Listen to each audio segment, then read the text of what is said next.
The sun shone brightly over Norfolk, Virginia, as flags fluttered and final preparations were made at the naval base. President Donald Trump was scheduled to speak at the annual Military Families Appreciation Day, a heartfelt event to honor the families behind the brave men and women in uniform. Among the hundreds invited was Isabella Monroe, a 55-year-old Navy mother from North Carolina. With a weathered face and soft eyes, she clutched a small, neatly folded envelope in her purse. Her son, Petty Officer Samuel Monroe, had served with distinction until tragedy struck in a training accident overseas 6 months ago. Since Samuel's death, Isabella hadn't spoken much. Her husband, long gone. Her world, shaken. But she had written a letter, something she never thought she'd hand-deliver. When she heard President Trump would be present, she knew it was her chance, not to protest, not to accuse, but to share something deeply personal. Around her, music played and families laughed, but Isabella felt like she was moving underwater. All she could hear was the echo of her son's last phone call, promising he'd be home for Thanksgiving. As she looked at the security gates and the rising stage in the distance, she wondered if she would have the courage to actually approach the president. What would he even do with her letter? She wasn't there for publicity. She didn't expect answers. Just to be heard. Just for someone in power to read her son's story. And so she waited, her eyes fixed on the approaching motorcade. Little did she know, what happened next would ripple far beyond that stage. The crowd erupted into cheers as the presidential motorcade pulled up. Flags waved, children chanted, "USA! USA!" and phones went up in unison to catch a glimpse of the president. Isabella stood at the back, quietly watching. President Trump stepped out, waving and smiling, flanked by Secret Service agents. He looked confident, energized, prepared for another speech filled with praise for the military. As he made his way to the stage, he shook hands with a few veterans and even paused for a brief salute to a child in uniform. Isabella's heartbeat quickened. She clutched her purse tighter. The envelope inside felt heavier than ever. Would she get a chance? Her name wasn't on any VIP list. She had no medals, no connections, just a story and a letter. The announcer's voice boomed over the speakers. "Ladies and gentlemen, please welcome the President of the United States." Applause thundered. Isabella watched him ascend the steps. She moved slightly forward through the crowd. Her palms were sweating. This wasn't just a letter. It was her last conversation with her son, his hopes, his regrets, his final thoughts. And as Trump stood at the podium, beginning his speech, Isabella's mind raced. She hadn't come all this way to turn back now. The letter in Isabella's purse wasn't just emotional. It was soul-bearing. Samuel had written it just weeks before the training accident. It wasn't addressed to his mother. It was addressed to whoever leads us next. In it, Samuel had written, "If I don't make it home, I want someone to know what we fight for. It's not just flags or borders. It's Sunday breakfasts, little sisters' birthday parties, the right to come home to something worth protecting." He'd written about a friend who didn't make it back, about fear, about pride, about moments of doubt. And then, in his final paragraph, he wrote, "Don't just thank us. Remember us. Listen to our mothers when they tell you what we left behind." Isabella had found the letter weeks after his funeral, folded neatly inside a book he loved. She didn't cry when she read it. She sat still for hours, hands trembling, and decided to share it. Not on social media, not in anger, but directly, with the one person who could amplify her son's words. Today, she carried that letter close to her heart. But would she ever get close enough to hand it over? As President Trump spoke of bravery and sacrifice, Isabella slowly edged closer through the crowd. She wasn't the only one wiping her eyes. Beside her stood an older man in a Marine cap. He glanced at her and noticed the white envelope peeking from her purse. "Yours?" he asked quietly. Isabella nodded. "My son's." He looked down, then back at the stage.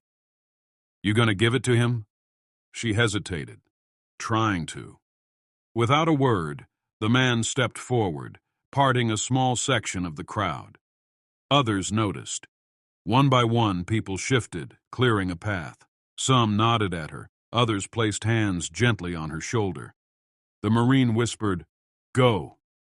She felt like her knees would give out, but she walked, slow, steady, toward the base of the stage. Trump was still speaking, unaware, but his security noticed her. Just as Isabella reached the front of the crowd, 2 agents stepped in. "Ma'am, please return to your seat," one said firmly. She held up the letter. "I don't want to disrupt. I just need him to have this." They exchanged looks. "We can pass it on." "No," she replied softly. "It has to come from me." Another agent leaned into his mic, speaking quickly. Isabella waited, heart pounding. Then a voice crackled back. "Hold her." She felt heat rise in her cheeks. Was this a mistake? Was she about to be escorted away? Just then, a tall man in uniform approached from backstage, an admiral. He glanced at Isabella, then looked to the agents. "She's with me," he said calmly. The agents stepped aside. Isabella's knees buckled slightly, but she stayed upright. The admiral leaned in. "Your son's name was Samuel Monroe?" She nodded in shock. He gave a sad smile. "He trained under me. He was special." Isabella's lips trembled. The admiral gestured. "Come, let's do this right." The admiral walked her around the side of the stage, then whispered to a staffer. Moments later, President Trump paused mid-sentence, surprised. Someone handed him a note. He read it, nodded, and gestured off stage. Then, to everyone's surprise, he said, "Before I continue, there's someone here I need to meet." The crowd grew quiet. From behind the curtain, Isabella stepped forward. The silence was deafening. Trump looked puzzled but respectful. The admiral introduced her quietly. Then Isabella extended the letter. "My son wrote this, Mr. President." Trump accepted it slowly. "Your son?" "Petty Officer Samuel Monroe. He didn't come home." Trump's expression shifted. No longer just formal. Something deeper flickered in his eyes. He looked at the envelope, then at her. "Thank you." And then he opened it. Right there. Trump unfolded the letter, stepping slightly to the side. He began to read aloud, quietly at first. The crowd leaned in. "To whoever leads us next." Gasps rippled as people realized this wasn't part of the speech. It was real. Trump's voice softened. He read each line slowly, pausing after every few words. "We don't fight for medals. We fight for memories." His eyes moved faster down the page. His face changed. His shoulders lowered. He reached the last paragraph and stopped. He stared at the final lines, lips parted but silent. Then, unexpectedly, he folded the letter, stepped back from the podium, and handed the microphone to the admiral. He nodded once at Isabella, and then he walked off stage. The crowd was stunned. People began murmuring. Some clapped. Others just stood in silence. No one knew what to say. And Isabella? She stood there alone, tears falling. Not from sorrow, but something else. Something was about to change. Within minutes, news outlets swarmed. Headlines blazed. President leaves stage mid-speech after reading Navy son's letter. Clips went viral. Commentators debated. Was it scripted? Was he overwhelmed? But those who were there knew. It was real. Raw. Isabella avoided interviews. She returned home quietly, exhausted but at peace. The letter was now being talked about nationwide. Veterans tweeted their own stories. Families shared photos of loved ones. And still, the White House remained silent. Until day 3. On the third morning, Isabella's old landline rang. She picked up, assuming it was another journalist. But the voice was calm, official. "Please hold for the President of the United States." Her breath caught. Moments later, "Isabella, this is Donald Trump." I wanted to call you directly." She couldn't speak. He continued, "Your son's words, they hit me hard, harder than any briefing I've had in years." Tears welled again. "I walked off that stage because no speech could match what he wrote." Then came the line she never expected. "I want to do something, not just in his name, but for every family like yours." A week later, the president stood at the same naval base holding a press conference. This time, he wasn't giving a speech. He was unveiling something new. The Isabella Monroe Initiative, a nationwide project to document and honor the final letters, stories, and voices of fallen service members. Digital archives, support programs for grieving families, student curriculum materials. He said, "These words are too powerful to be buried with their authors. We will listen. We will remember." The crowd applauded. Some wept. Isabella watched from the front row, her hands clasped tightly.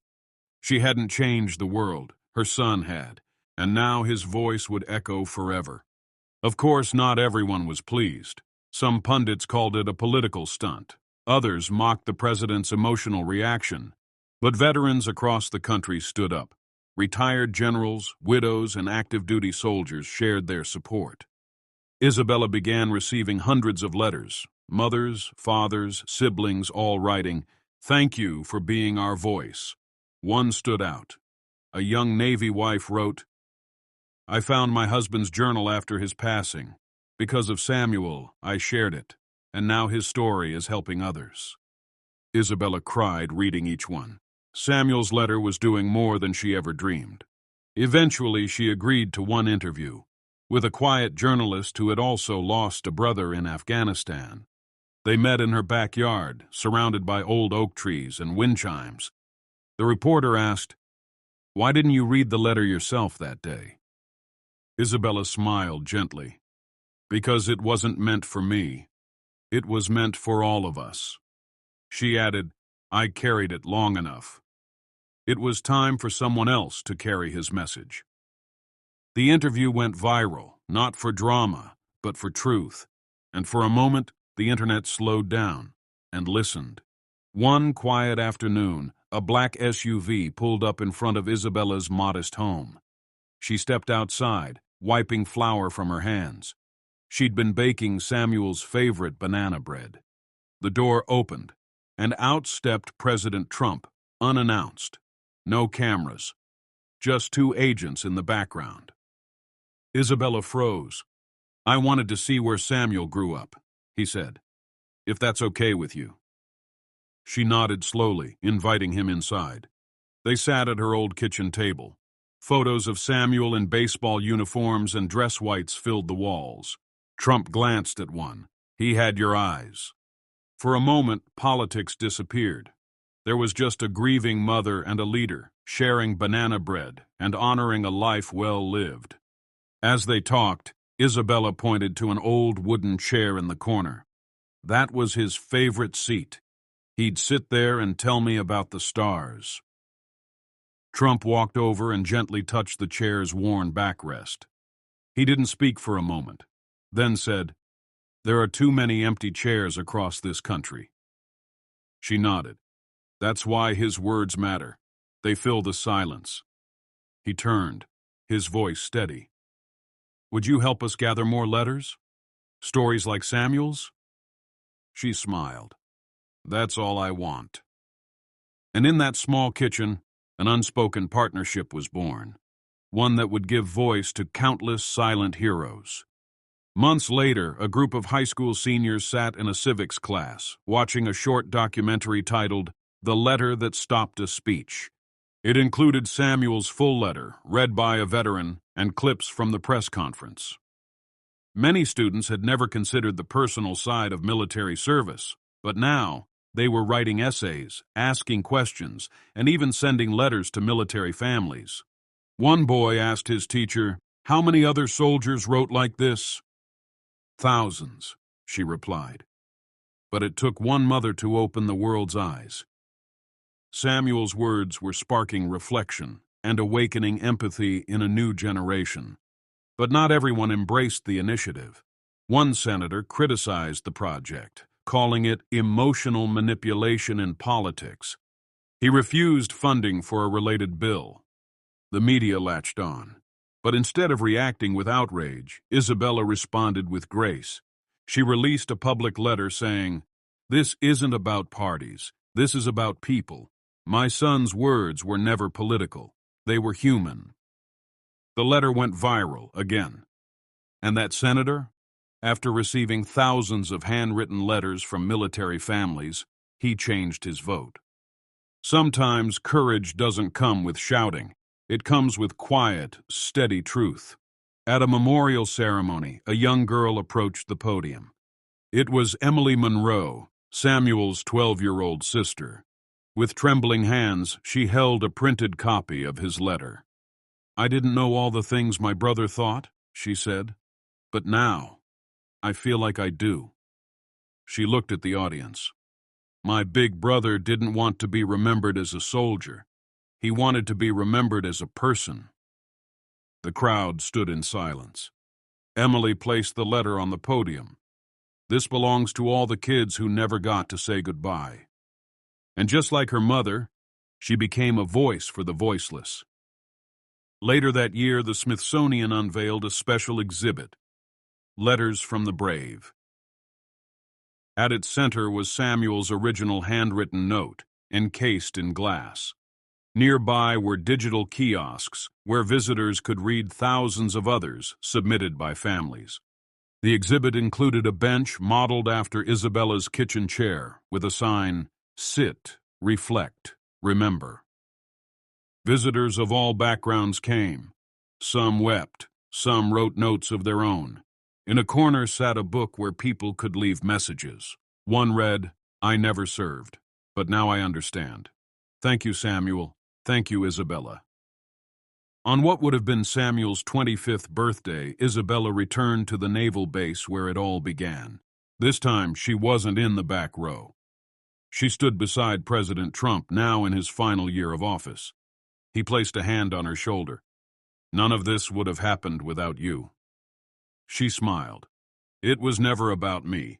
It was about him."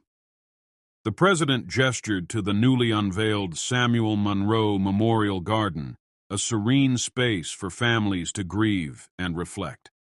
Children played quietly, families left photos and flowers, and Isabella sat on a bench under a tree whispering, "Happy birthday, Sam. You're still changing the world." Years later, a young Navy recruit stood before his unit. He read aloud from a small card he carried in his pocket, a quote printed from Samuel's letter, "Don't just thank us, remember us." He looked up and said, "I joined because I read a letter written by someone who didn't make it home. His words lit something in me. I want to serve like he did, not for medals, but for meaning." And in that moment, Samuel's voice echoed once more. Not in sorrow, but in purpose. Because one mother chose to carry her son's message, and the world chose to listen.